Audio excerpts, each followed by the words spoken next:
We are just over a month into 2020, and it's already been a violent year in Delano. In the span of just weeks, shootings have killed a young man and woman and injured several others. 23 ABC's Alyssa Flores spoke to Delano Police about how they're tackling patterns of crime and violence this year.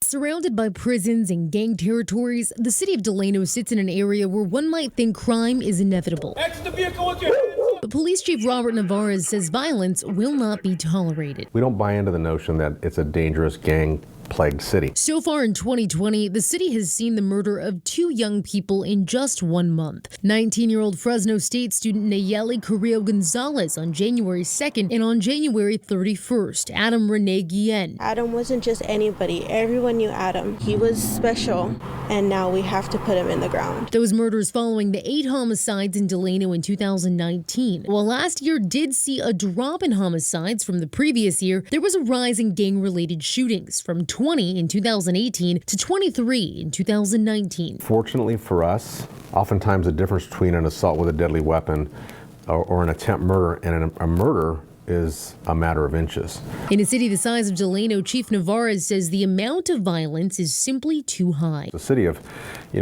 just over 50,000 people shouldn't have 8 murders in a year. That's just not acceptable. And he says even more challenging for the department. Lack of witnesses, lack of evidence, that is the biggest challenge for us in all of those cases. The 6 most recent homicides in the city remain unsolved. Realistically, for a lot of the people in our community, they are fearful of retaliation. Which is why Chief Navarez says this year the department will be focusing on aspects like response times. The best time to solve a crime is by getting there when there is still evidence that's fresh. In 2019, life or death response times were lowered to 6 minutes and 1 second. We lowered our response times to those calls by nearly 50%. Chief Navarez says you can expect to continue seeing a saturation of gang unit officers on the streets. They're trying to claim territory. They're, trying to show that they're for the cause and that they're going to do everything for their gang. Officer Darian Santaella grew up here in Delano. I lived here all my life, and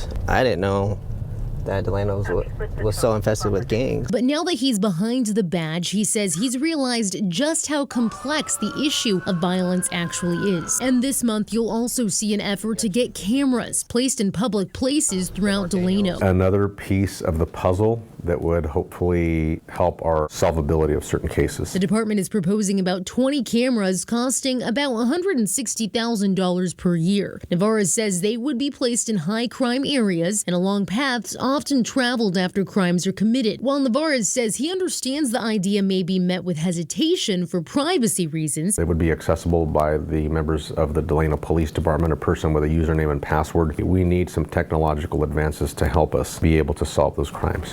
I'm Alyssa Flores, 23 ABC, connecting you. The Delano PD proposal for the cameras is expected to go before the City Council on February 18th.